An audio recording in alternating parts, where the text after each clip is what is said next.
प्रायद्वीपीय नदियां। चूंकि प्रायद्वीपीय नदियों में जल वर्षा से आता है, इसलिए प्रायद्वीपीय नदियां प्रकृति में मौसमी होती हैं। हिमालय की नदियों की तुलना में प्रायद्वीपीय नदियों की लंबाई कम है तथा छिछली होती है। नर्मदा द्रोणी। नर्मदा नदी मध्य प्रदेश की अमरकंटक पहाड़ियों में निकलती है। पश्चिम की ओर बहते हुए यह जबलपुर के निकट संगमरमर की शैलों से गुजरती है।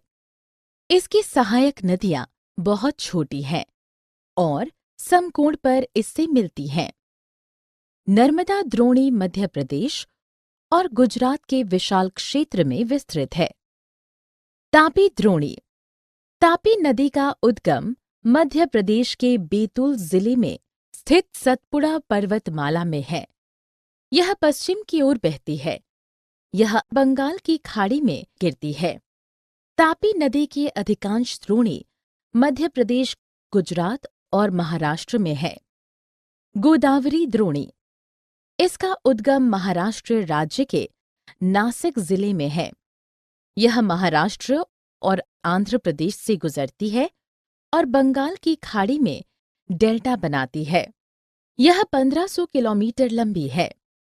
इसकी लगभग आधी द्रोणी महाराष्ट्र में है।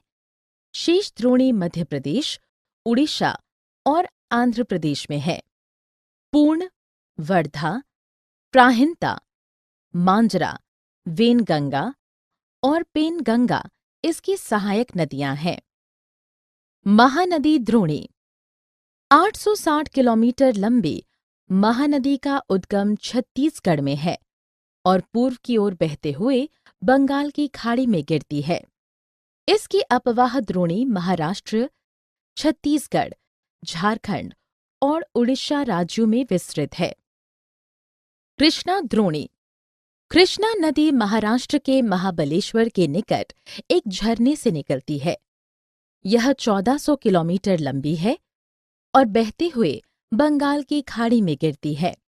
इसकी प्रमुख सहायक नदियां तुंगभद्रा, कोयना, घाटप्रभा, मूसी और भीमा हैं। इसकी अपवाह द्रोणी महाराष्ट्र, कर्नाटक और आंध्र प्रदेश में विस्तृत है। कावेरी द्रोणी। कावेरी नदी पश्चिमी घाट की ब्रह्मागिरी श्रृंखला से निकलती है और बंगाल की खाड़ी में गिरती है।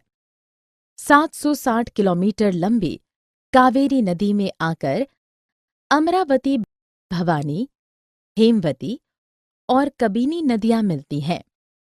इसकी अपवाह द्रोणी आंशिक रूप से तमिलनाडु, केरल तथा कर्नाटक में विस्तृत है।